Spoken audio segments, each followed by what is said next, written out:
All right. Hallelujah. Let me get my wiggles out. Woo. All right. Well, what is going on, you guys? This is Andy Unn, and this is another episode of the Nabi Design Podcast, now season 2. And today we have a returning guest from season 1, my good friend, Jon Joe. Jon, would you like to say hello? Yeah, glad to be back, Andy. I know last time I was in ATL with you and your family. Now I'm tuning in from Fresno, California. But man, it's good to be back. Come on. Yeah, I'm super excited and very I have an anticipation for this episode in particular. Jon was a guest on season 1, and Jon was actually staying at my house when we recorded that episode, which I just totally love the face-to-face dynamic more than the Zoom, but we're making the Zoom work. But yeah, just getting right into this podcast. I mean, really not taking too much time, but with the first episode that I recorded with Jon, we really started delving into Asian American identity, Asian American experience. It was really cool kind of how that conversation really blossomed on its own. And yeah, I really enjoyed that episode because, to be honest, there's not too many people or arenas where I feel like there was a level of that type of synergy to talk about this topic of Asian American identity that felt so synergistic and really bouncing off of each other. But yeah, going into where we are going today, really this is going to be kind of a part 2 in many ways of that episode, but really we're going to be focusing on what is currently happening with Asians in America, more specifically with the uptick of racist attacks that have been happening since the onset of COVID-19. So without further ado, I mean, Jon, just kind of getting right in, is there anything you want to first say about, any of the highlights that you remember from that first episode? Yeah, I just remember. And I think you articulated really well, but it was very personal. Right, we both got to share our own experience as Asian Americans.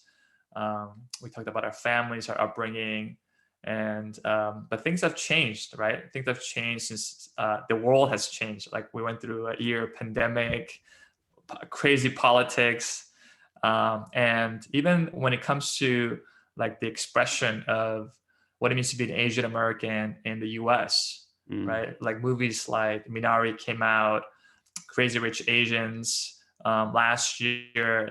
What was it? The Oscars, right? Yep. A South Korean film won Best Picture. That's right. So a lot of things have changed. I mean, it's probably not enough time to talk about that, but we're in a different playing field right now. Yeah. And and that's so real, right? Like naturally, or it feels like, you know, Asian Americans and kind of the spotlight, whether it be on our artistry or whether it be on our contribution to America as a society, it seems like it's on the rise, using the examples that you were talking about. But I do find it incredibly ironic, just digging right in, that in the midst of all of that, we are actually seeing maybe some of the most vehement anti-Asian sentiment that personally for me that I've seen in a very long time. So just getting right in, and Jon, I would love for you to comment on this as well. But, for those of us who are Asian, you're probably very aware, right? Just by nature of what has been happening with Asians in America. But maybe for those that, for what reason, may not have such a strong idea, the last year and a half has been pretty crazy, I would say, for our people. I would say disturbing. I would say scary. I would say alarming. I mean, these are all words that by no means I feel like is an understatement. And so since the onset of COVID-19, really in March of 2020, we saw by the month of June and May, I believe the FBI reports were at one point there was about 600 attacks against Asian Americans that happened in a matter of a few weeks, recorded in America. And this is the Federal Bureau of Investigation. The last statistic that I saw on ABC News, and this was just a month ago, is that in comparison to the last, however, 30, 40 years, the last year and a half alone has seen 1900% spike in hate crimes against Asian Americans. Jon, is there anything you want to add to that? Yeah, I mean, for me, those are alarming numbers, and numbers don't lie, right? Yes. I used to be an accountant before I was a pastor, so I love raw data numbers, right? Mm, There's no politics behind numbers. It's just what it is. Um, and but I first got, I guess, uh, I saw what was happening in places like Oakland, San Francisco, Los Angeles, New York City, in the different Chinatowns, and I guess major cities with large Asian population. mm, And on my social media, on Instagram, I was seeing stories of, you know, like elderly grandmothers being pushed. I heard about an elderly in Oakland, like I think it was a Thai man, that yes. got pushed and he eventually died. What a tragedy! And it was the victims, like granddaughters or sons or friends, posting this stuff on the media, right? On the social media. And so I just started digging more and more, and I saw those crazy numbers of just the exponential spike on Asian American racism, hate crimes, whether it's NYPD, LAPD. I heard about a guy in LA that just got beat up in K-Town, of all places, right? Wow. So just kind of crazy stuff that's happening. I just felt compelled as a Korean American, as a pastor, as a son. My Mm, mom's considered a senior elderly. yes. She barely speaks English. And so she wouldn't have an Instagram or check, NBC News, right? That's So right. as a concerned son, I felt the need to speak up about these issues. Yeah. Wow. Absolutely. And there's so many different angles to what is happening that I would love to explore. I mean, I just want to say this, if you have followed me on social media, you will see that in times past and maybe even as of recent, I am sharing about this, and I don't think that that's the only way that we can advocate for justice, but it is something that I've been vocal about, I've been sharing about. But in many ways, actually, Jon, I've been actually kind of more silent than I want to be. And I feel like the reason for that for me is that I was actually waiting for the right avenue. I was waiting for the right setting where I feel like I could really express maybe the fullness of actually how I really feel about this topic.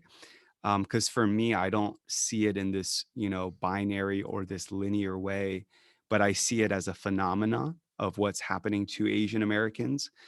And so, for me, I just want to say that is that this podcast for me right now, I feel in my own heart is that avenue Mm. where I want to be able to explore this with you, a good friend of mine.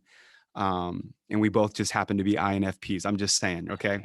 So, but so with this topic, Jon, of attacks against Asian Americans, 1900% spike in the last year.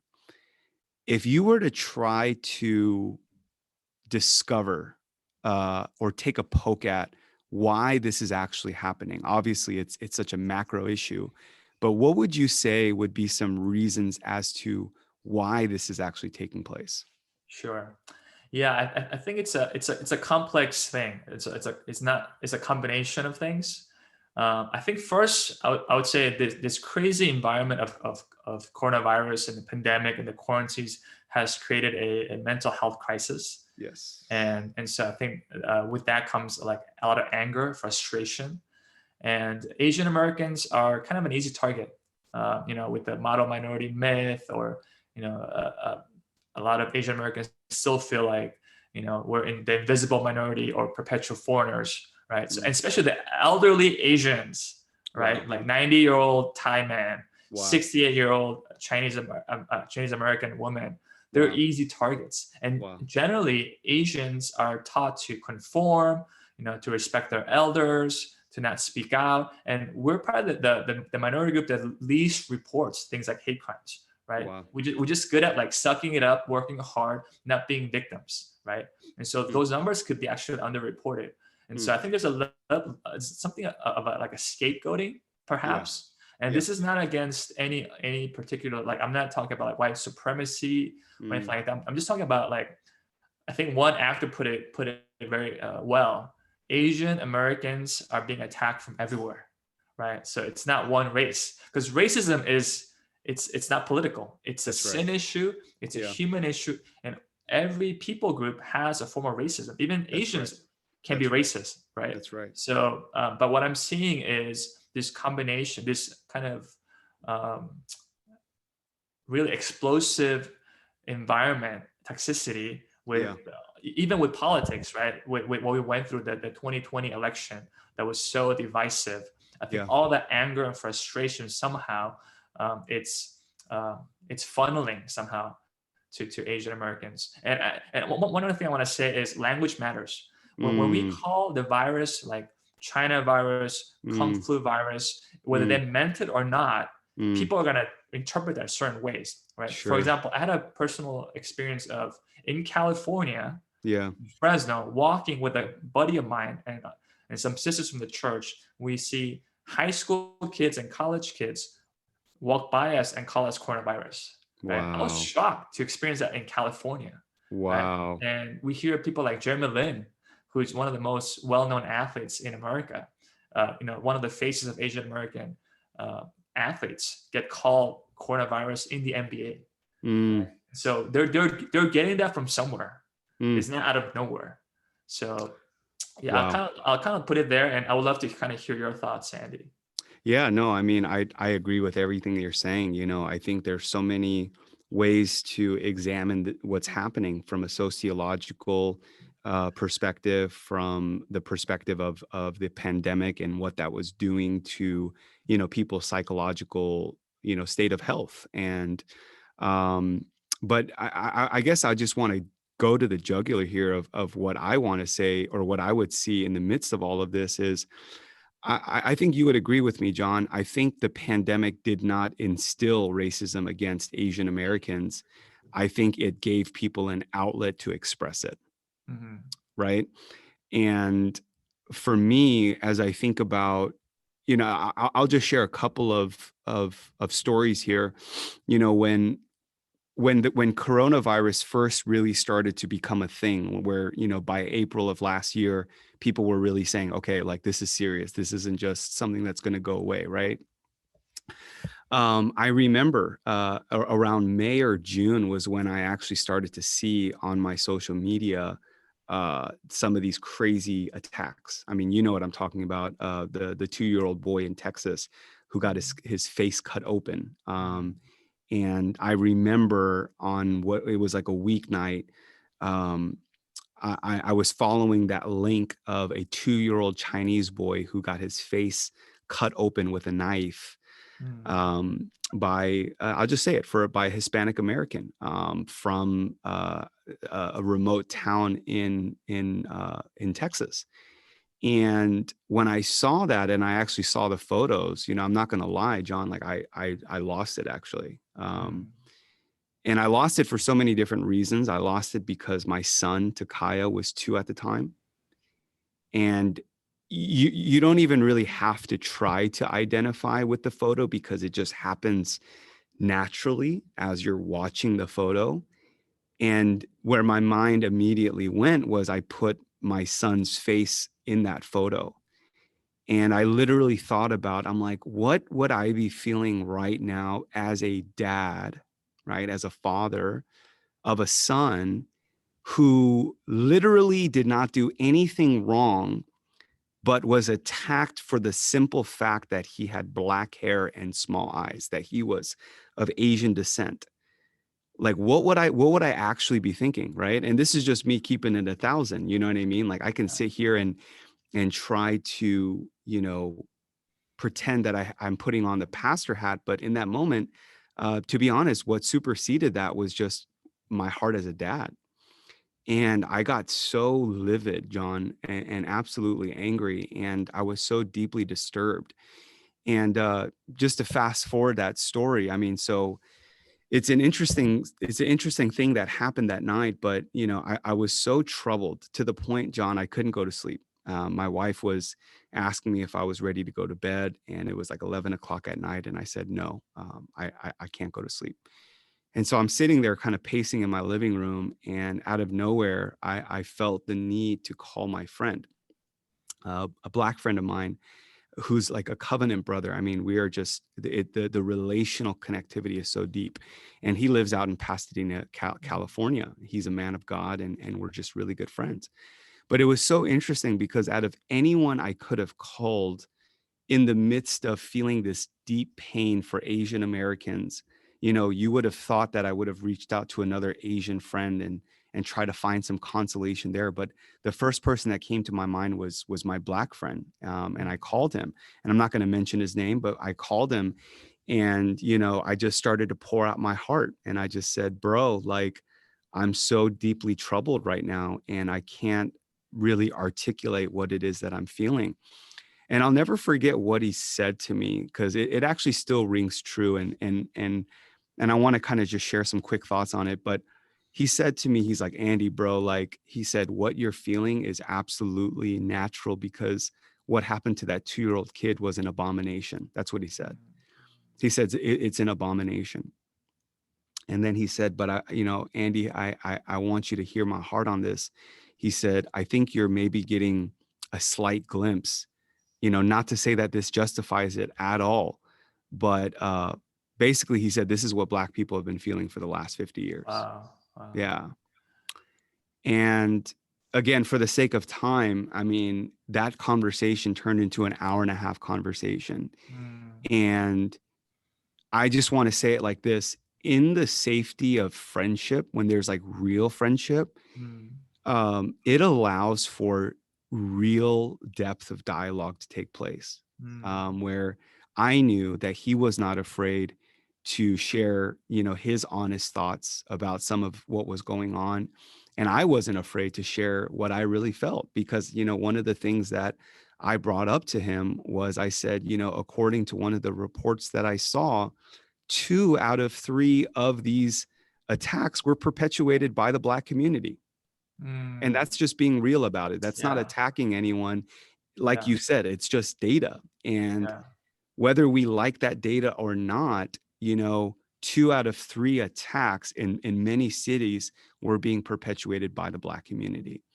And rather than overlooking that piece of data, I think what it gave me was, it gave me an opportunity to engage in this conversation, with my brother. And I think there was some real gold that came about Mm, that. So, mm. anyways, that's just a quick anecdote from that period of time, and just kind of the way that it helped me process. But Yeah. just last thing that I'll say, John, and I would love for you to chime in, any way that you want. But I remember around May in particular, my wife and we were actually slightly afraid to go to Costco. Mm, And I'm not saying that for dramatic effect. I really mean that. I remember in the height of all of what was taking place, there was just a moment where I looked at Yuna, and she was like, "Hey, we have to go to Costco. What do you want?" And I literally looked at her and I said, "I don't want you to go. I'll go." mm. You know what I mean? But it was the feeling of, just for all intents and purposes, like, damn, like, are we really here right now? Like, am I really afraid to let my wife go to Costco to get chicken nuggets and toilet paper? You know what I'm saying? Mm, And I think that feeling, the fact that that was a real phenomenon, the fact that that was actually in the dialogue and in the conversation, honestly, bro, it just blew my mind, because I was like, this is the year 2020, and supposedly we're supposed to be beyond all of these things, but I actually feel like this is almost an evidence that maybe we haven't made as much quote unquote progress as we thought we had. So that's my thoughts. Whew. A lot of emotions, man. A Yeah. lot of emotions as I kind of heard you speaking, and I so appreciate you kind of going at the heart of it. And I'm gonna be really honest with you. I just did another podcast, and I'm not Yeah. gonna name anything. Yeah. It's a good brother of mine that I love, but I had to kind of go with I couldn't be 100% real, right? Yeah. Because I think one of the frustrations that I have is oftentimes when you hear about discrimination or racism, it's politicized, and so Yes. they talk about the media bias, and it's basically a way to diminish what is happening. But when you boil it down to a 2-year-old child getting slashed in the face, the family in Dallas, who got stabbed just for being Chinese or Asian American. Yeah. When you boil it down, it's real people. Yeah. Whether it's 3 people or 28, it doesn't matter. It should not be happening. It's not okay. Yeah. Right. And the question of what does it mean to be an American and belonging, right? It's people love Asian food, but do they actually love Asians? Do they actually think that we belong in this country? Yeah. Right? They love kung fu movies, but do they actually want a Korean American, Chinese American, Thai Cambodian to be their neighbor? Yes. Those are real questions. Yes. For the kids to play together. And I couldn't fully talk about this because I felt like I had to keep defending that this is not okay. That it's not about politics. Yeah. And if we're getting real, talked about how like 2 out of 3, of these attacks or discrimination were by the African American community. Yeah. I felt like during the summer BLM movement, the justice movement, Asian Americans, majority stood in solidarity, right? Because we benefited so much from the equality and justice movements of the African American community in the past, whether it's MLK, like 100%. Every minority benefited, right? So we stood in solidarity. But 100%. When it comes to this issue, I don't see that many whether it's African American, Caucasian, Black, I don't see other races talking about it. And I think that was the frustration with some of the more vocal Asian Americans was like, are people listening? Yep. And who is standing with us? Yep. Right. And not only that, but I found even Asian Americans saying like or staying silent in this issue. Right. Yes. So if we don't speak up as a community, right, how can we expect other communities to speak on our behalf? Come on. Yeah, bro, you just opened up the bee's nest in the greatest of ways. Not to say that this is a dangerous bee's nest, but it's a bee's nest that contains honey inside. I think there's a lot to actually glean from this. And yeah, bro, I appreciate you going there, Jon, because I think this is necessary. I want to say something quickly and then I'll share my thoughts. But, I think typical of the INFP, I think I get misunderstood from the outside world quite often. And that's okay, right? I don't, that doesn't truly bother me that much. But I think sometimes when people see my conservative, political leanings, let's just put it that way, I think people would love to kind of believe that, oh, well, Andy doesn't actually think that racism is an issue. Does that make sense? Mm-hmm. Like somehow you kind of get sequestered together. You know what I mean? Yeah. You get pigeonholed. Yeah, you get pigeonholed, right? Yeah. And I just want to make this really clear. Actually, I think racism is a real issue in America. I think it's an absolute real issue in America. I would disagree with a lot of, conservatives on this issue, but I, for the sake of time, what I will say is I think where I do stand with all of this is I try to separate what I believe is a political agenda to hijack a real racist phenomenon from the racism itself. Does that make sense, Jon? Yeah, totally. And yeah, The way that I talk about it is capital BLM and yeah, lowercase BLM. Those are absolutely. two different things. The organization and the Absolutely. people crying out for justice are two different things. Absolutely. And Yeah. I think any intelligent person can understand that you can reject an agenda or an organization wholesale, but you can actually believe in the very thing that they're trying to address, right? So I just want to make that very clear. But for me, yeah, I when I think of what you just brought up, John, in terms of in the midst of all that was happening with George Floyd, dude, I legitimately, I probably saw 95, if not 99% of my Asian friends speak up about it, post about it. Again, not to say that counts for whatever, but the fact that was that there was a vocality there, right? I'm going to be real with you, John. In my heart, if I'm just being honest, right? Because I've lived a little bit of life, right? And I think there's a sobriety to the idealism that I have in my mind, right? I don't look at everything as like, well, this is the way that we're gonna like be like we're gonna like hold hands together and we're gonna no, like, to be honest, that idealism was kind of washed out of my mind years ago.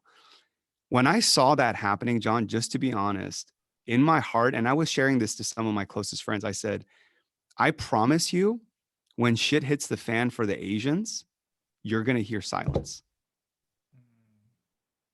And I'll tell you why I believed that, John. Okay.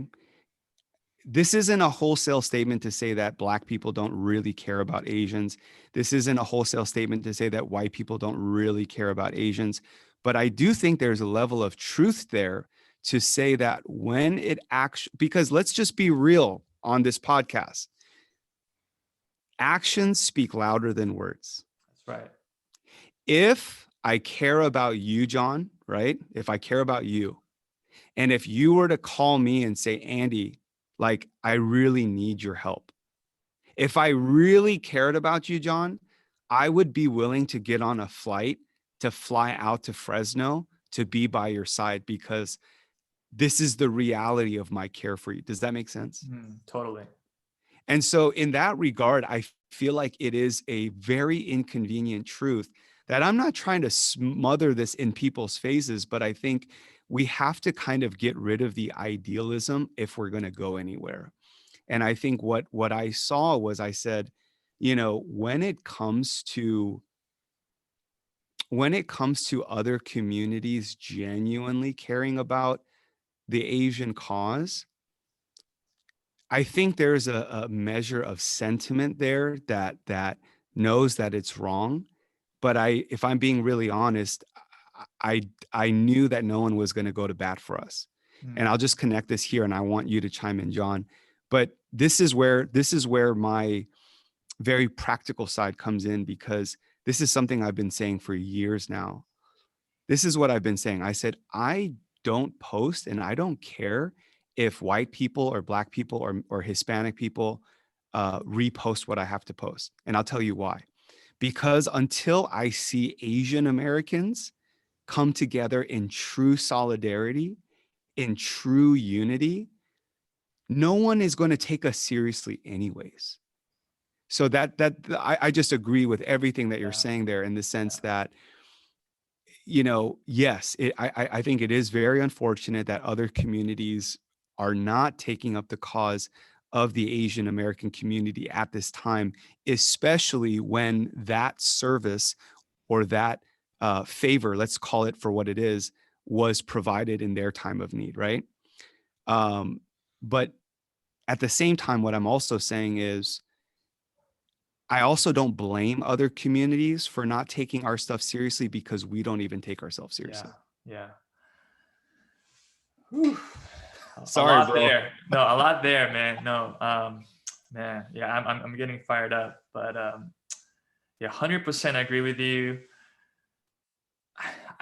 That's why I think the my model minority myth is so dangerous, Yes. right? That Asians are all Ivy League grads making the highest income, and they're basically like quote unquote uh, like white people but different color, right? Right. That's not true.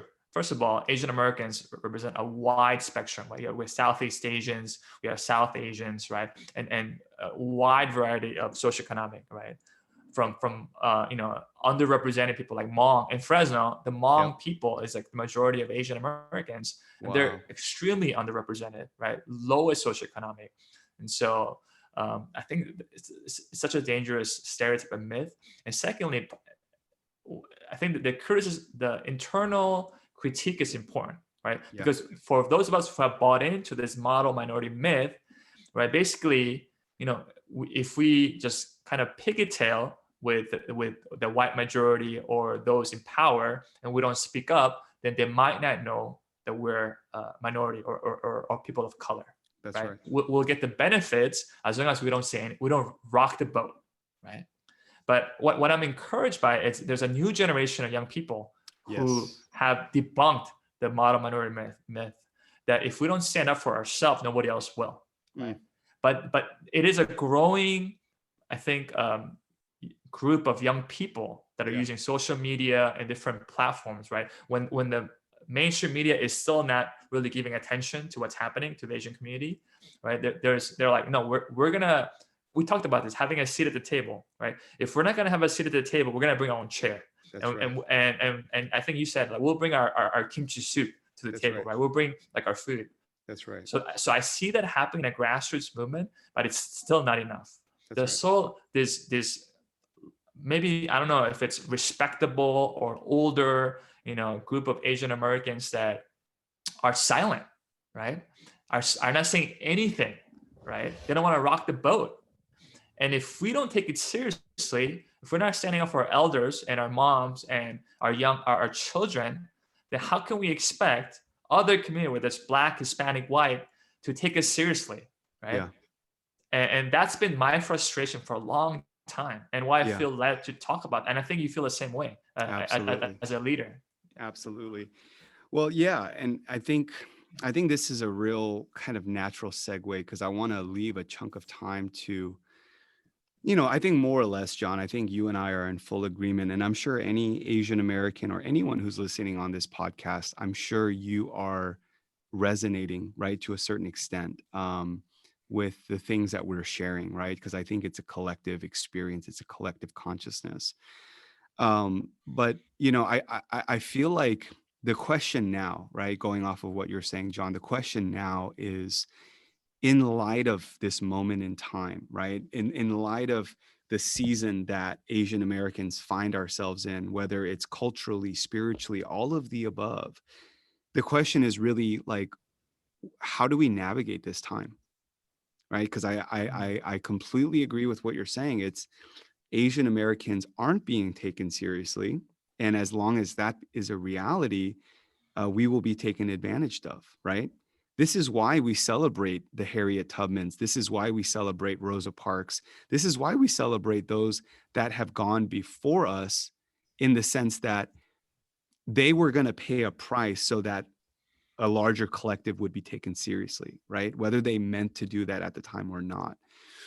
So in light of this, I guess I wanted to say two things. This is just the real raw Andy Un coming out, right? And this is kind of some percolating thoughts that have been coming around the topic of, how do Asian Americans navigate this time? What is the solution, so to speak? I think it's two things. I think number one, going off of your words, there's the grassroots. So there's the bottom up and there's the top down.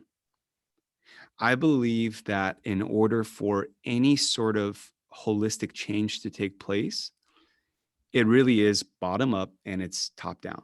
So the grassroots, right?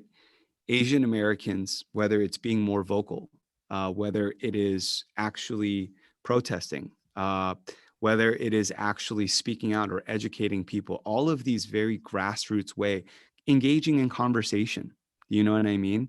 Like, as uncomfortable of a conversation as this sounds, like, what if you did talk to one of your white friends and you were to literally in the middle of Starbucks say, "Hey, can I ask you a question? What do you think about all of these attacks that are happening to Asian Americans?" Right? It's may not be a pleasant conversation to have, but I think in many ways it can galvanize a depth of relationship there, and you can find out really, what's going on, with that other person. But I think there's the bottom up, right? There's the grassroots. But another thought that I had too is it's the top down. And I think this is why, again, just using and really paying homage to the Black civil rights movement, right? Because we do pay homage to it in many ways. The Black civil rights movement, there were always competing schools of thought, right? So you had, for example, your Martin Luther Kings and you had your Malcolm X's, right? You had your W.E.B. Du Bois and you had people that were different, right? Whether it was like a Frederick Douglass or whoever it was, right?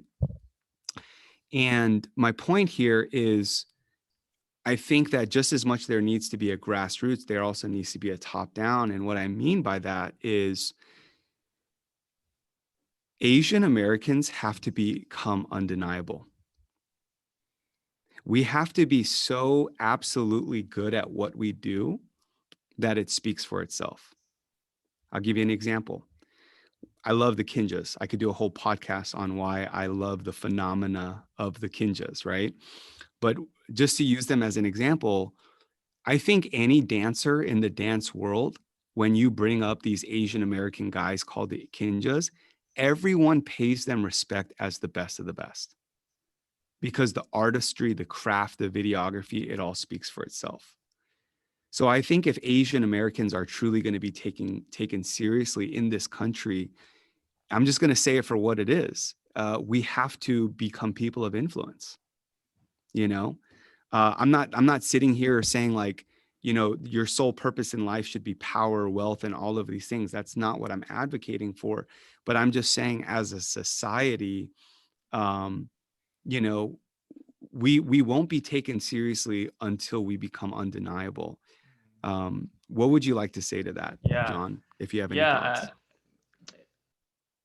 I think another way that I would kind of interpret what you're saying, and I see a lot of truth in what you're saying, is like stories matter, Yeah. right? What kind of stories we tell, Yeah. and the question of what is an American? What does an American look like? And the face Yeah. of an American is changing like That's so good. rapidly, right? Mm. And oftentimes when that happens, there's a little bit of unease, right? When the status quo changes. Asian Americans are the fastest rising minority group in the country, right? Mm. During COVID, 2 million Asian Americans were in the front lines in healthcare, whether it's doctors, nurses, healthcare workers, right? Wow. And so while people are making fun of Asians, for China flu, Kung flu, all this kind of things, meanwhile, they're saving lives in the US, right? And so just the crazy irony of all of it, right? And so I think the entertainment, like Hollywood and films, that's why I'm so encouraged by films like Minari, all these Asian American directors, really great actors, getting their shot, at telling their stories. And I'm gonna point out Minari because a close friend of mine is a director, Harry Yoon. He's a strong believer, and like that's an American story, right? Wow. Of a Korean American family trying to make it in Arkansas, and yet it's categorized as a foreign language film. Wow. Doesn't have an opportunity to become Best Picture at the Golden Globes, right? So we're still like seen as not fully American, right? There's this like exoticizing, orientalizing, of Asians, right? Yes. So what does it mean to fully be an American citizen? Wow. And that conversation is uncomfortable for some people. Right? And I have friends from both aisles, conservative, liberal, and as a Christian, I think I have a lot of friends that are very conservative politically, but they get really uncomfortable when I talk about race issues, right? When I talk about these tough questions, right? Yes. And so, I guess I'll kind of leave it at there and love to hear your thoughts. Yeah. No, I mean, and I just so appreciate, you, Jon, and, I think in this conversation, I'm a little bit more of the heated one and you're more of the even keeled, kind of bringing a level of rationality. No, but I do appreciate you, Jon, and just the way that, you think in the way that you articulate. Yeah, I mean, my thoughts on this would be, um, I think going off of the being undeniable, right? I literally had this thought while you were talking. Obviously the earliest immigrants of the American colonies were white Europeans, right? Anglo-Saxons and the Franks, and predominantly these white Europeans. And then later came the Irish, and then came the Italians. And so in many ways, the early wave of immigration to America were white. And obviously blacks were here from the very beginning, being brought against their will in the form of slavery, right? And then in the 1800s, right, you start to see the Hispanic population, really because of our purchase of Texas and California from the Spaniards. You see that Mexicans and Hispanics become somewhat mainstream in American society. And I think with the African American community, with the Hispanic community, they've seen their moments of renaissance, whether it was through the civil rights movement, whether it was through Cesar Chavez, right, and fighting for farmers' rights. Um, these other minority groups saw a moment of renaissance.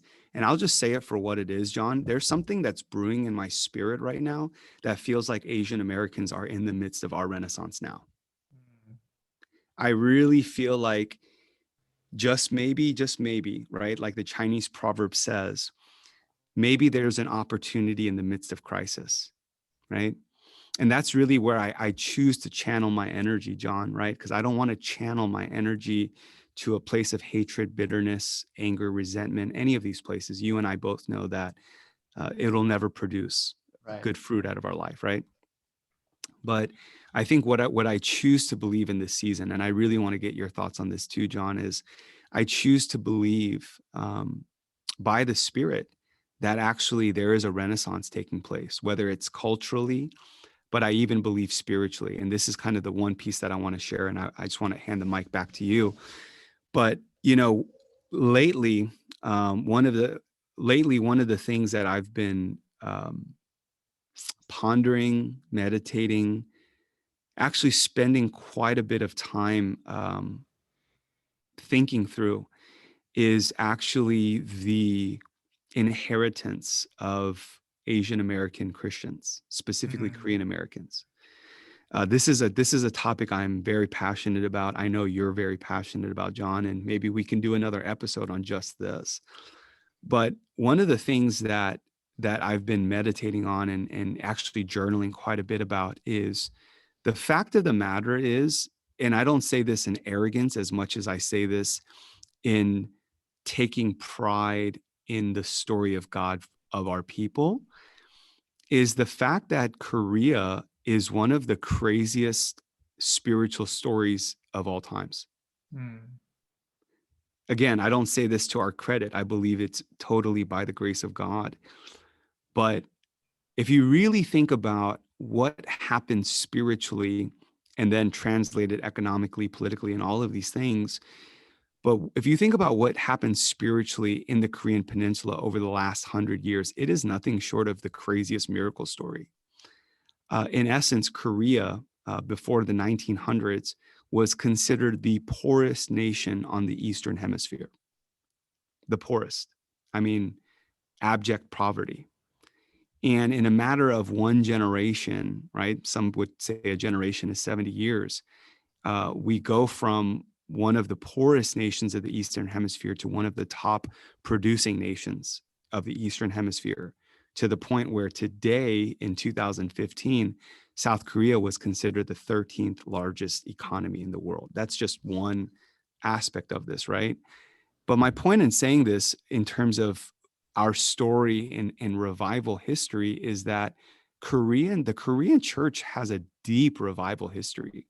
And the Mhm. only reason why I'm saying this is because when I look at the landscape of where the Korean American church is today, and again, I say this as one of us, what sometimes kind of bothers me is it almost feels like we're trying so hard to find our place in the midst of the crowd, and we're trying to mimic what we see rather than recognizing that you have gold running through your veins. Mm.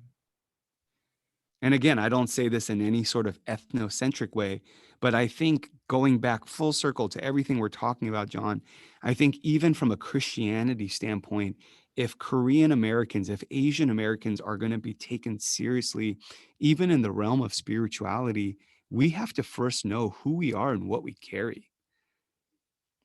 I'm going to just pause there. I don't know if you have any thoughts with that, bro. Yeah, yeah, yeah. I think you're really tapping into really understanding and owning our identity. Yeah. And our That story.